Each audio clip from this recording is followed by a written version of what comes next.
Right, so welcome everybody. Today's seminar is going to be by Robi, and he's talking about joint work between himself, Ward, Luca, and Frederick, and it's going to be on something I can't pronounce, but it's distributed key generation for C-side. Over to you. Thank you. So yeah, so it's called CSI-RAShi, and it's a distributed key generation for C-side. And this paper, as you already said, it's a joint work with Ward and Frey, and also a student from ENS called Luca Disson. And this paper was accepted at PQ Crypto. And in PQ Crypto this year, it's video-based presentations. So basically the idea was I wanted to include some animations, and this is why I'm doing it frame per frame. And so I can go out and show you some animations in between the slides. All right, so CSI-RAShi in our context stands for commutative supersingular isogeny, robust and actively secure distributed Shamir secret sharing. So it sounds complicated, but CSI-RAShi is also a Japanese dish that you might or might not know, but CSI-RAShi can loosely be translated as scattered or distributed sushi if you want. So the goal of this presentation is kind of to show you what are the main ingredients of CSI-RAShi and how they come together to make this delicious scheme, basically. So as a basis, we use very hard homogeneous spaces, which is kind of a tool to make for settings in which, so cyclic groups in which the Diffie-Hellman type assumptions are difficult or hard problems. Then we use Shamir secret sharing, which is a tool to distribute secret among multiple parties. So give each party a share, but only a specific threshold of these parties can reconstruct this share. So this secret, sorry. And then we introduce something new, which is called piecewise verifiable proof. So it's a way for each party to verify that the share that they have is correct. And finally, on top, we sprinkle some zero knowledge proofs, which is basically, which we kind of need for robustness and active security in the end. All right, so I'll start with very hard homogeneous spaces.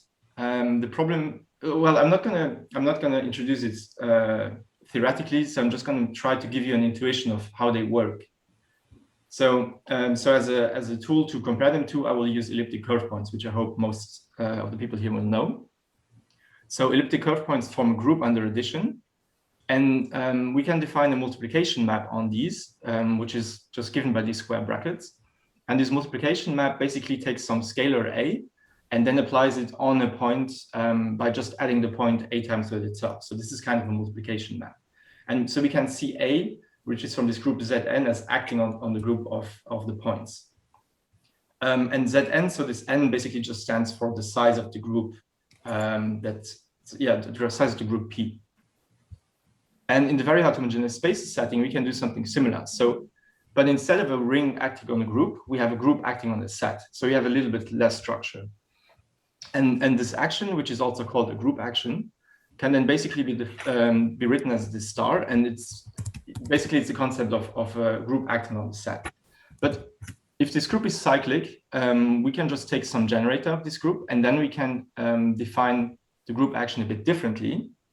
And this is where we use the same notation. So we use these square brackets, and then we have scalars acting upon this set E and giving an element of this E. So the group action works like, if an A acts on E, it's the same as saying this group element G, the generator, to the power of A acting on E by this star map.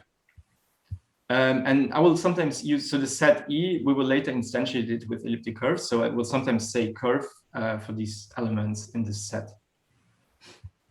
So we notice with elliptic curve points, we can do linear combinations, and we can also basically associate multiplications together. And we also have this very powerful tool called pairings. In the very hard homogeneous space setting, since we are on a set and not on a group, we have no addition defined. So we can't really add elements from the set E together. We also have no pairings at our disposal. And basically the only thing we can do is to see that A acting on B acting on E is the same as A plus B acting on E. So we have this, basically this only tool. And yeah, in this very hard homogeneous spaces, things like sampling group elements or sampling set elements, comparing them and so on is efficiently done. But we also have a few hard problems. And these hard problems are also basically counterparts to the elliptic curve point hard problems. So we have the vectorization problem, which is basically the same as the DLOG problem, but for elliptic curves. We have the parallelization problem, which is basically the same as the computational Diffie-Hellman problem. And then we also have the decisional parallelization problem, which is basically to distinguish two tuples if one of them is a DDH pair and the other isn't. So we have a lot of similarity between the two, but the big difference is that we have less structure in the very hard homogeneous spaces, and this will prove as something that will be sometimes a bit complicated when we try to use them to something constructive. The next ingredient is Shamir secret sharing. So Shamir secret sharing is a way to distribute a secret among multiple parties so that a specific threshold of the number of parties can reconstruct this secret. It's based on a very simple observation, which is that if I have k distinct points in the graph, this uniquely defines a polynomial of degree k minus 1. But if I have only 1 point less, then I have zero information about this polynomial, zero information about any other points of this polynomial. So I cannot do any interpolation to any point. And basically, Shamir, the idea of this is then that we have different shares distributed among parties, and the secret is always the axis intersection with 0 of this polynomial. And this is where the first animations come in. So for example, imagine we have a graph and we have a single point on this graph. And now we know through this single point, there's going to be an infinite amount of lines passing through. So we have an infinite number of axis intercepts that we can define through this point. But as soon as we have a second distinct point, there's only a single line that's going to pass through, and so the axis intercept is also completely defined. And basically, this idea, sorry, I have to switch. Basically, this idea translates to any degree. So if I go to some degree k minus 1, and I have k points, then any other point I can reconstruct by interpolation. So if I have k points of a degree k minus 1 polynomial, I can just always find the entire graph at every point, including f at 0. So how is this done?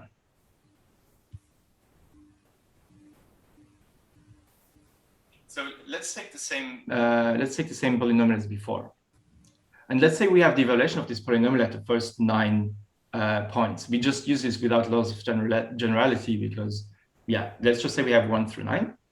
So we know the evaluation of f at all of these 9 points. So what we do next is we associate a weight to each of these positions, which we call L1 through L9. And this weight are the Lagrange basis polynomials. And this is where the real interpolation magic kind of happens. So assume we have these weights. And basically, they depend on the set of elements we want to interpolate, but it also depends on where we want to interpolate to.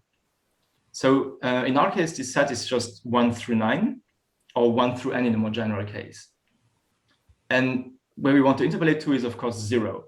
So these Lagrange interpolation polynomials at 0, we just call them Li for this set S. They're then just given by the product of all of the other positions j divided by j minus 1. And if we have them, we can basically compute f0 just as the sum of all of these polynomials multiplied by f at the specific positions. And here, so it's usually the sum is over the set, but we just say from 1 to n because our set is just from 1 to n. And like this, we can compute f0. But we have 2 conditions. So the first one is, of course, we have to have at least as many points or more points than the degree of f. So at least 1 more. So n has to be bigger than k minus 1. And the second thing is because we work in hard homogeneous spaces and we have a group of size n, we also need, we compute this Lagrange basis polynomials modulo n. So they have to be, so this j minus 1, which is in the denominator, has to be invertible modulo n. All right, so how do we make a distributed key generation scheme out of this?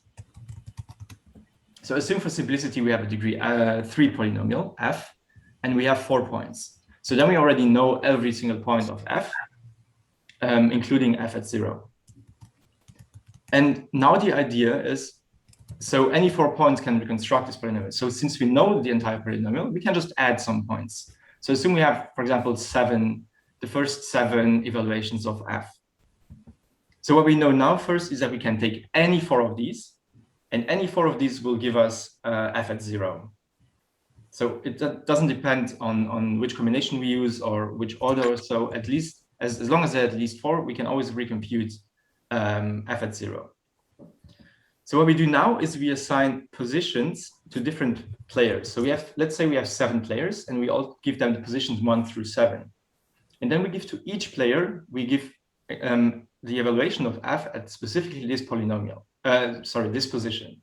So player 1 gets f1, player 2 gets f2, and so on. And they know nothing else about the polynomial. So they don't get f0. They have no information about all the other players' parts. So they can say nothing about the polynomial. But now any 4 players can join forces and can recompute f0. And this is basically how we share.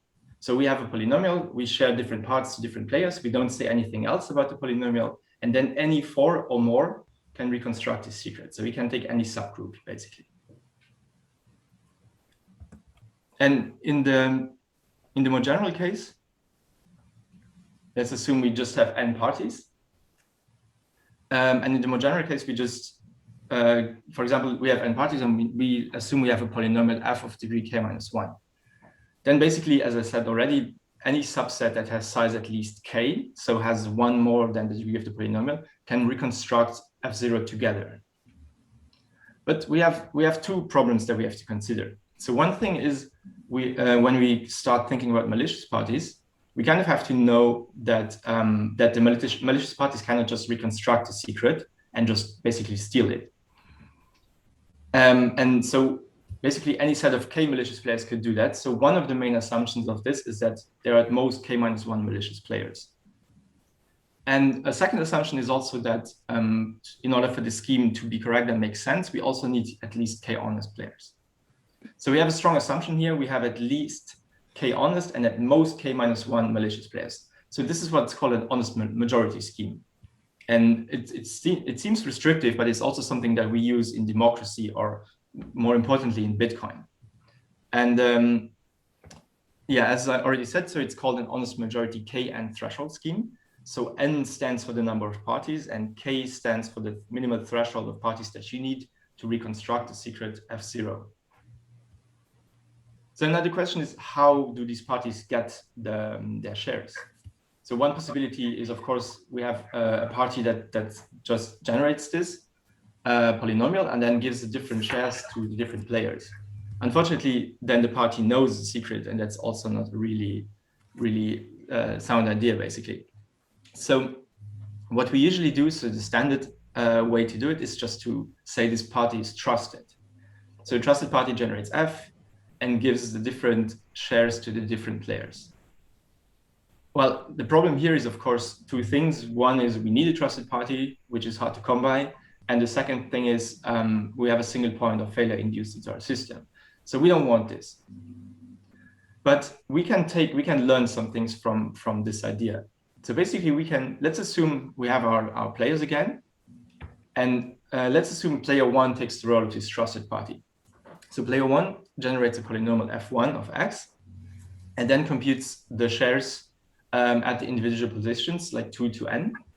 And then it hands these evaluations to the other players. So player 2 gets the evaluation at 2, player 3 at 3, player I at I, player n at n. And then player 2 does the same thing. So player 2 now also invents or generates their own polynomial and sends the shares to the other players. And then player 3 does this, and then player I, and so on, until player n did it.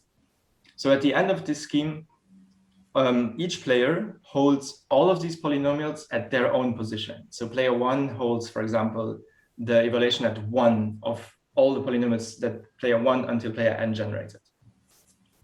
So now what's great is that we can define a polynomial f of x implicitly, which is just the sum of all of these polynomials.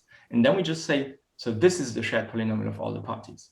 So now, for example, player 1 can just compute f at its own position by just summing up all of the other polynomials at that position. So player 1 knows all the positions 1, can just add them up, and then has a share of this shared polynomial.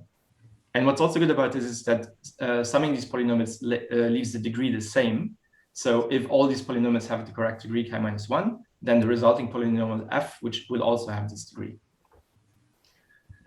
And I will also show you in a small animation how this looks like in the real world. So assume we have a 4-5 threshold scheme. So we have 5 parties, and any 4 parties can reconstruct the secret.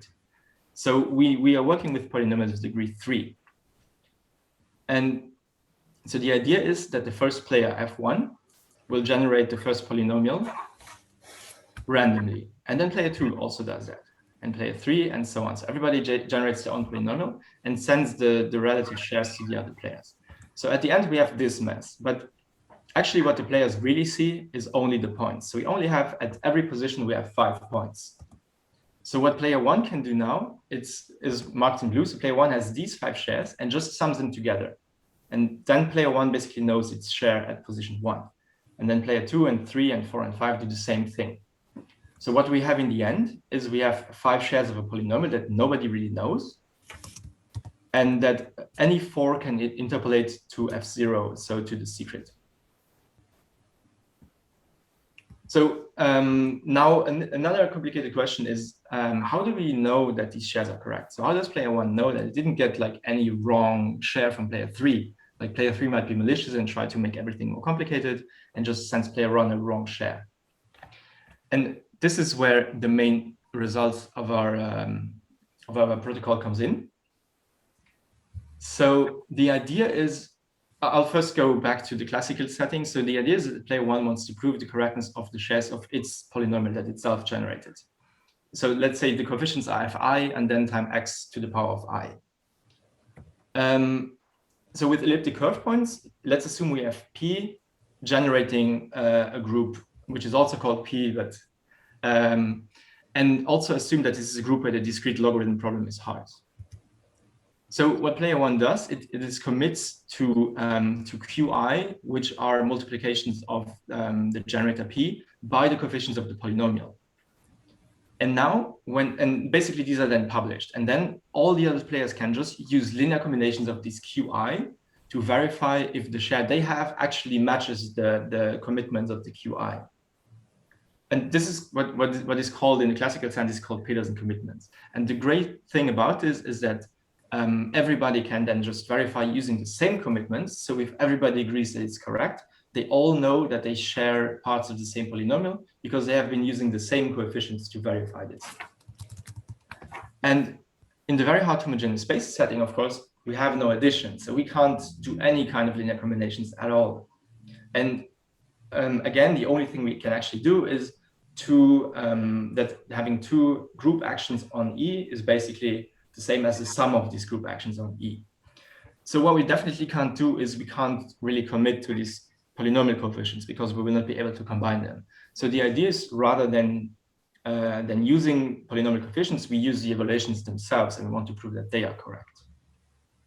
And this is our main, one of our main contributions is then piecewise verifiable proofs that allow to do this. So how do these work? So assume we have player 1 wants to prove correctness of its shares to all the other players. So player 1 wants to prove that F0 through Fn is correct. I've omitted F1 because player 1 doesn't have to prove to himself that it's correct. And the idea is that, so player 1 then commits, first of all, to these. So assume E some specific element of the set, and we just commit to all of these shares. And then we just want to do a sigma protocol to prove that they are correct. So we start by generating random polynomials B, and then we basically commit to B at 0 through n. And in this setting, the challenge is simply binary. And this is also why we have to repeat the protocol. So this is why there's this for loop. And lambda is then some target security, basically. And then the cool thing is we can, as a response, we just generate another polynomial. So we publish a polynomial that's a response. And so this polynomial is just B, so the randomly generated polynomial minus C times F. And then the verification conditions are quite straightforward. So if we have R applied to C times F applied to E, we want to get B back. So in the case C0, basically R has to be the same as B. And in the case C is 1, we have R applied to F applied to B, which is the same as R plus F applied to B has to be the same as B applied to E. And this is at all positions, at positions 0 through N. So this is all great. At the end, every player, since they've used the same response, they've also know that and this response has to be of correct degree, of course. And if this response is of correct degree and the protocol successfully completes, then every player knows they have a share of a polynomial interpolating to F0. So this is great, but it's very expensive. So we have to commit to, in the commitment step, we have to commit to N values every time over lambda times. And so here the complexity I've written is lambda times N squared. So the second N comes in because we have to do this for every player. So player 1 has approved this, player 2 has approved this, and so on and so forth. So this will be very expensive. And group actions, we assume group actions to be expensive because we will later instantiate them with isogenies, which are really expensive. So we kind of wanted to change this. So we had the idea of taking a commitment scheme. So some quantum secure commitment scheme that's much more efficient than elliptic curves or group actions. And the thing is, then we can just try to, we have evaluations at 2 through N. We can just, instead of committing to some group action with them, we commit to some using this commitment scheme. And basically for this, we generate these Ys, Y2 through Yn, and they also allow to reopen the commitment later. But now our verification conditions are not correct anymore. So they only still work at 0. Also note, B at 0, I have not put into a commitment scheme, but stays as a group action because we kind of need this later. So the verification condition only holds there. So what do we do for the rest? So there's two things we have to kind of realize here. So the first thing is if we don't commit to B with a group action, we also don't have to do this for F. So we can find a different way of committing to F. But the second thing to realize is that these Fs, we already committed to them somehow. We actually already gave them to the other players. So this is exactly the shares we give to other players. So we can already see this as kind of a commitment. So what we kind of want to do now is to, for example, for player 3 who got this share so F evaluated at 3, to be able to verify this specifically. So what we further give to the players is the openings. So we give player 2 the opening to the commitment at position 2 and player 3 at 3 and so on. So player I, for example, here indicated with an arrow, can open the commitment to B. And then if you look at the verification conditions in the bottom, so every player can still verify the commitment to 0. And then every player can also verify the commitment at their position. So just, for example, player I can just check if R plus CF at position I is the same at B at position I, committed with the same value Y of I. When is the commitment information transferred? Oh, sorry, wrong. When is the opening information transferred? Why? When? Sorry, are you saying why or where? When? As in time-wise? I will come to that later. I will come to that when I show okay. you the whole protocol. So, but just to answer your question, it's after the commitment, and basically after producing the proof, then the proof is published, and then everything is shared among the people, and then they can verify it. But I will come back to that. Okay, I'm sorry. So at the end of this, every player, so every party can basically verify the commitment at 0 and the commitment at their position. So what's great about this is that everybody will agree on 0, and everybody will also, since they have a response that's a polynomial, they will also agree that their part basically it has the same polynomial as F at 0. So everybody will agree on 0 and at their position and that they are related. So if everybody agrees, everybody will have a share of a polynomial that interpolates the same value. So this is similar to what Pedersen commitments achieve. You can verify your own share, but in the end, you will globally know that everybody basically has the same. So in the paper, we have the non-interactive version of this actually. I will not go into detail very much. The basic idea is just that we commit to the evaluations of B at 0, the lambda different ones, and we call this commitment C0, and we do it also individually for all of the positions 2 to n. And then we just hash all of this. Oh, sorry, and we also commit, so the C primes, we also commit to the statements that we have. Then we hash this, and then we have this, this typical response. And the verification is just to check that the commitment of the opening that you yourself has as player I, for example, is correct. And if I compute this myself, will it give the same hash, so the same challenge?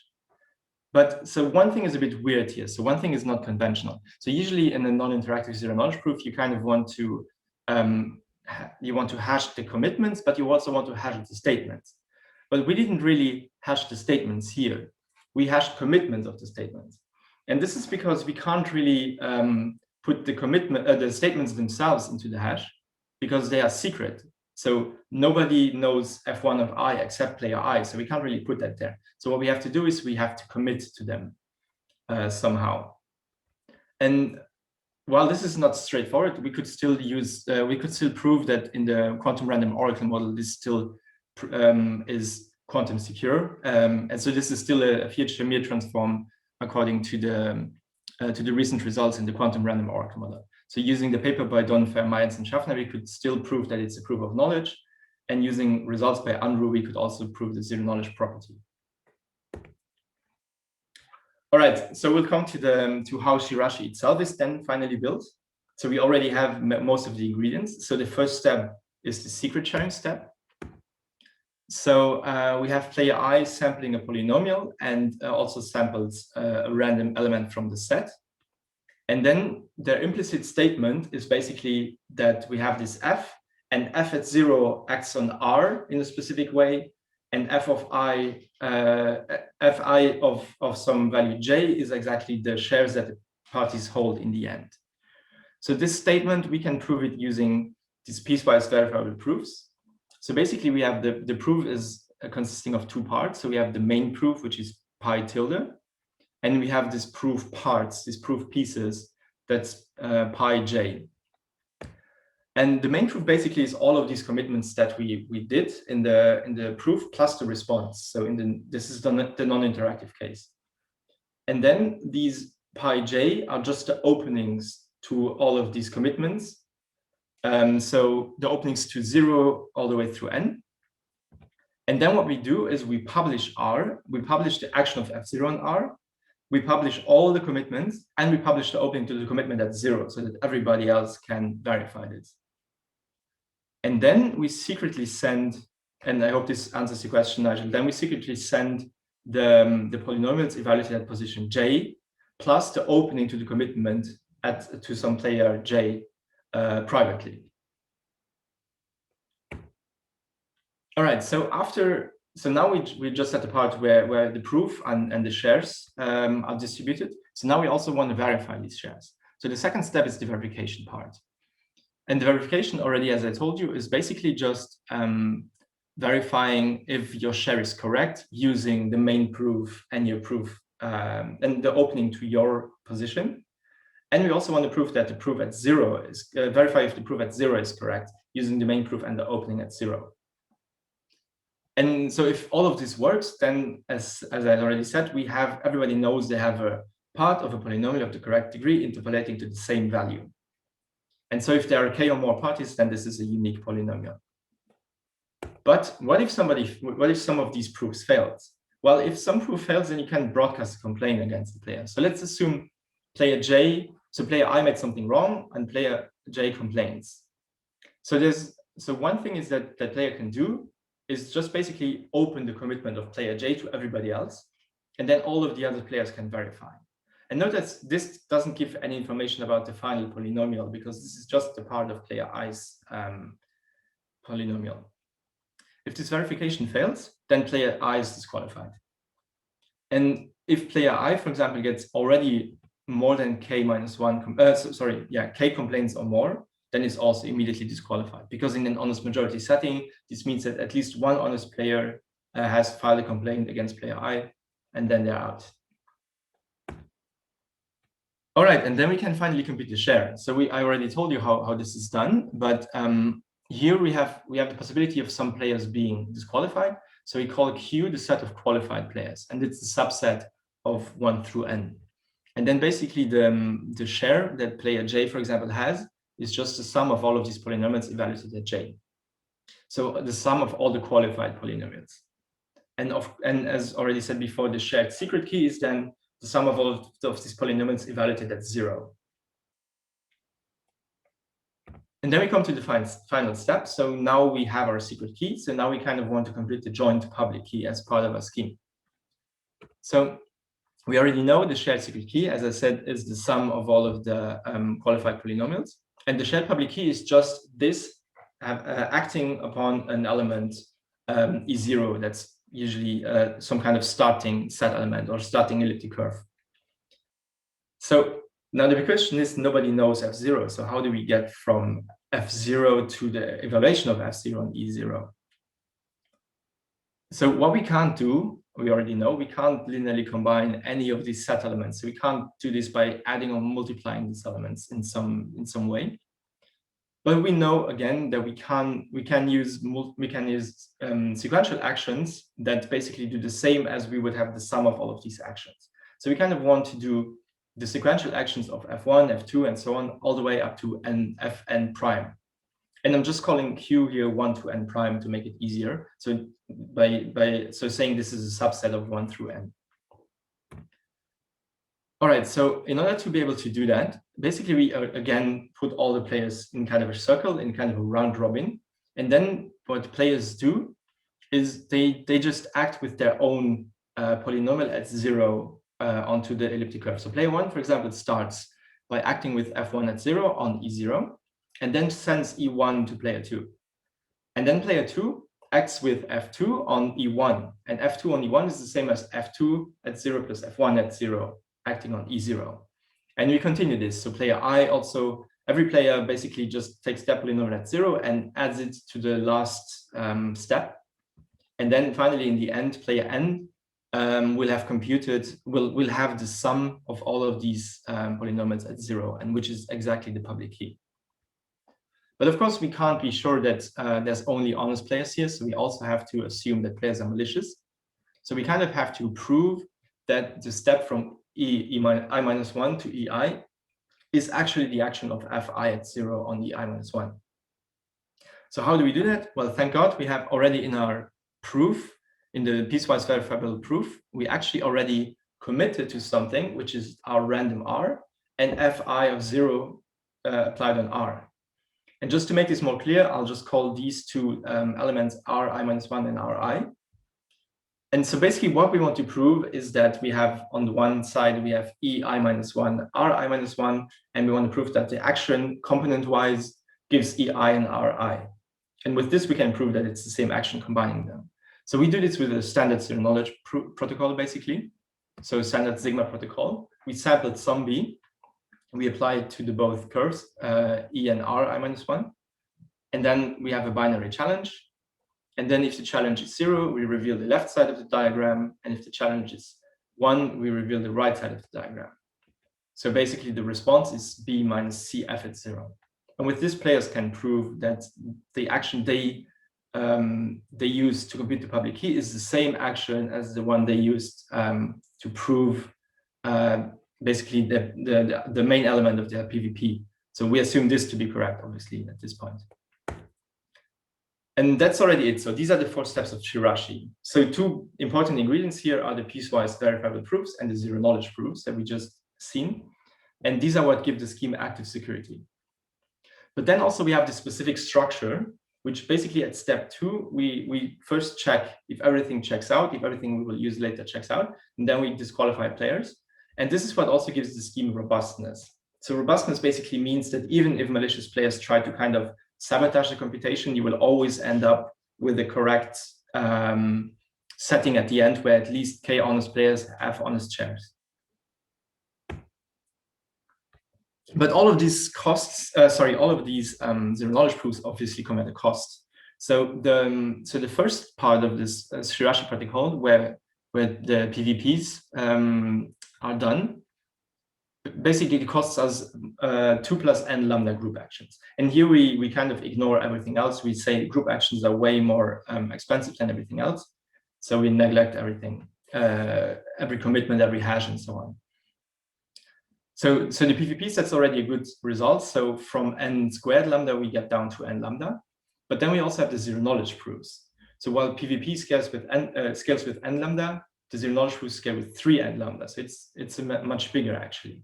And this is mainly due to the sequential structure of this round robin, where every player has to kind of do a step, prove it, and then the next player can continue. And also this formula you see here is already kind of an optimization. So we kind of already used all of the idle time to already prepare some of the computations and so on and so forth. So the full result is something that scales with 4n lambda. And so this total cost is really the total sequential cost. So there's a lot of things happening at the same time, but this is really the time that it takes. And below we have the cost per player. So this scales with 3n lambda. So we kind of already have an idea of how much idle time there is in this protocol. And then to get a better idea how these costs really are, we instantiated it with isogenies. So in the isogeny setting, this E, as I already told you, are basically a set of supersingular elliptic curves defined over a prime field with the endomorphism ring isomorphic to an order in a quadratic imaginary field. And basically the set or the group acting upon this set E is the ideal class group of that same order. So one of the things we need is we have to know the ideal class group. And this is something that has recently been done for the CSI-512 parameter set. So for this specific set, when we assume lambda, so this security parameter to be 128, then we have a cost of 4.5 plus 18 n seconds. So it scales with the number of players. And this is really the total time of the protocol. And so this is a lot. So if you have like 10 players, this is already 3 minutes. But on the upside, usually distributed key generation schemes are something you have to do once, and then afterwards you can use it multiple times, hopefully at least. And yeah, and this is where I come to my conclusion. So just to quickly recap, so we basically introduced these piecewise verifiable proofs as an alternative to Pedersen commitments, which are in the classical setting, and here we are in the very hard homogeneous spaces setting, and we can't use these same commitments. And using these PVPs and zero knowledge proofs, we were able to construct a robust and actively secure distributed key generation scheme. And we also were able to prove that this is post-quantum secure in the QROM if we instantiate it with isogenies, for example. To the downside, so this protocol is still quite slow, and this is mainly due to the public key computation step. So we have a 3n lambda versus a n lambda. So basically 75% of the cost of this protocol is really the round robin and zero knowledge proofs. So there's obviously an open question if we can also kind of use a clever trick to make this more quick. And the other downside is that it relies on the knowledge of the ideal class group. And so class groups are really difficult and expensive to compute. So this CSI-512 class group that was computed as a part of CFISH is basically the biggest one that we have, but it falls much short of the NIST post-quantum security level 1. But on the upside, if we have large-scale quantum computers that can break low instantiations like CSI-512, then we can also use them actually to compute higher class groups because they are efficiently computable on quantum computers. And then basically there's like one big open question that we have at the end of this. I mean, there's multiple, but this one is very interesting. So we kind of wonder if these PVPs, since they are kind of an alternative to Pedersen commitments, if they are adaptable to something else. So if they can be used in some other protocol. And that's it. Thank you very much. Thank you. Round of applause. So on your last slide, there was you said that, okay, so maybe try and paraphrase what you said just so I understand it. What you're saying is that currently we can't produce very large class groups, but if there was a quantum computer around, which would mean that we'd need to increase the security of the fishy schemes, Yeah. we would actually have an ability to compute bigger class groups, which would make them secure. Exactly. So basically, we can always stay one step in front by computing a higher class group, which are efficiently computable with quantum computers. Okay. Okay. Yeah. Okay. So that's kind of a great thing. So we kind of will always be able to be one step ahead. Okay. And so the robustness, you've got this round robin protocol, yeah? Yeah. So why, just intuitively at a high level, why is it robust? Because you can, how do you jump someone if you know someone's bad? That's a good question. Wait, let me go, to this step. Well, maybe I missed that, yeah? No, I haven't, I've left out a small part. So first of all, we have this verification and audit step. So at the end of this, we know, we define the public key through these qualified sets. So basically that's, that's here. So at the end of this verification and audit, we know that everything that's published is correct. And we also know implicitly already the public key. Yeah. And so another thing is if we do these zero knowledge proofs later, so if we do this round robin step, and we prove at every step, and then, for example, one player has a proof that's not correct, then they can basically, then players can basically pool the shares that they know of this player, and then we will always have k honest shares, and then they can basically reconstruct the correct step that, for example, this player didn't do. Okay, because the proofs are passed on. I'm sorry? The proofs are passed on. Yeah, well, so the thing is, so we have to act, so every player has to act with their polynomial at 0, because otherwise we will not get to the correct public key. So for example, let's assume player 2 does this wrong. So player 2 does a proof, tries to act with something else and can't prove it. And then if it can't prove it, then all of the other players can basically just pool their shares of polynomial 2. And then there's at least k honest players. I see. Shares, and they can reconstruct F2 at 0. Oh, so it's already it's kind of like got a VHHS already built into it. Yes, it's kind of the same as the It's kind of based on this Gennaro paper where they have this VSS that's robust. Okay, yeah. So there's an underlying VSS that when you know that someone's lying. Yeah, you can just reconstruct that share. Yeah. But the proof is done between P2 and P3, yeah? No. Sorry, the proof is public. Global. They're always public, so every player has to verify because player 2 and player 3 could like. I see what you mean. Okay. So it's always a public proof that the step that they're performing, and everybody verifies it. That's why it's so expensive. Okay. You need k honest players to verify it, or at least one honest player. Makes sense. Right. Has anyone else got any questions, comments, or whatever? I have one quick question on the slide where Nigel asked during the presentation, if you go back to that slide. I think that was during the PvP. Yeah. The interactive part. Yeah, before this. Yeah, here. Is it, am I understanding incorrectly, or is there a typo in the verification step where you have this in square brackets, Rj of 0 times Cj of f of 0. Mm-hmm. Is this shouldn't be like the one line below the addition of the two R plus CF, or is this a special notation that is written like that? You mean so you have the consecutive application of R on C on E. Yeah. And this, well, basically this is what this is something I have maybe a few slides before proven seen. So look at the very hard homogeneous spaces. You have the fact that two consecutive applications are the same as the sum of these. Do you see this? So only A applied on B applied on E is the same as A plus B applied on E, right? So this is the one thing we have in this very hard homogeneous spaces. Okay, I missed this slide. Okay, sorry, but yeah. So okay. This is where the intuition with the points on elliptic curves is a bit different. So here the multiplication, it's not really multiplication. So the action of two separate elements is the same as the sum of their action.